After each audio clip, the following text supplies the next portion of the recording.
Rohingya issue সহ সাম্প্রতিক ইস্যুতে সচিবালয়ে ব্রিফ করছেন স্বরাষ্ট্রমন্ত্রী সালাউদ্দিন আহমদ। আমরা সরাসরি চলে যাচ্ছি ব্রিফিংয়ে। করতে পারি এই বিষয়গুলো আলোচনা হয়েছে, এগুলো এখানে সিদ্ধান্ত আকারে বলার মতো কিছু নেই।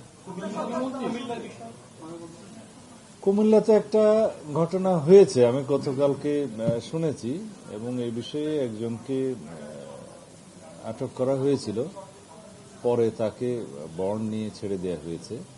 এই বিষয়টা ছিল সম্ভবত একটা বাস স্ট্যান্ডের বা বিভিন্ন রকমের যানবাহন, ছোট বড় যানবাহনের একটা স্ট্যান্ডের ইজারা নিয়েছিল, এবং ইজারার যে টাকা নির্ধারণ করা আছে তার চাইতে সম্ভবত বেশি আদায় করছিলেন।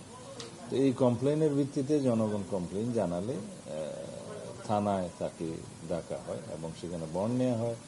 তারপরে বাস স্ট্যান্ডে ওখানে সাইনবোর্ড দিয়ে কোন যানবাহনের জন্য কত ফিস নির্ধারিত সেটা টানিয়ে দেয়া হয়। তারপরে জনগণের সাথে কথা বলে পরিস্থিতি শান্ত করে তাকে ছেড়ে দেওয়া হয়েছে। মাদক দ্রব্য নিয়ন্ত্রণ অধিদপ্তর তো একটা আপনার প্রতিষ্ঠান, এখানে সিন্ডিকেটের একটা অভিযোগ অনেক পুরানো, একই চক্র ঢাকাতে চাকরি করছে দীর্ঘদিন ধরে। বারগুলি এখন সিকিউরিটি নাই, এখানে অভিযান নিয়ে ঝামেলা হচ্ছে, উত্তরাতে গুলশানে বনানীতে।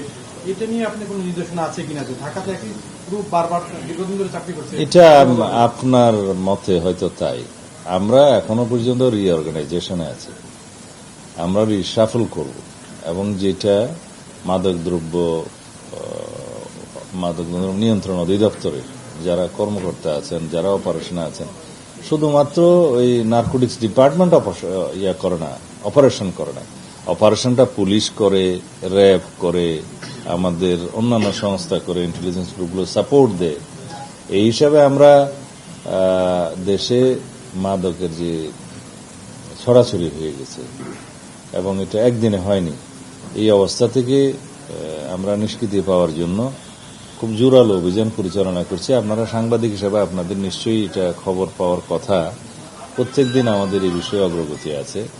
মাদক, তারপরে অস্ত্র, চাঁদাবাজি, এই সব বিষয়ে আমরা একই সাথে যৌথ অপারেশনও করছি। আবার পুলিশ নিজে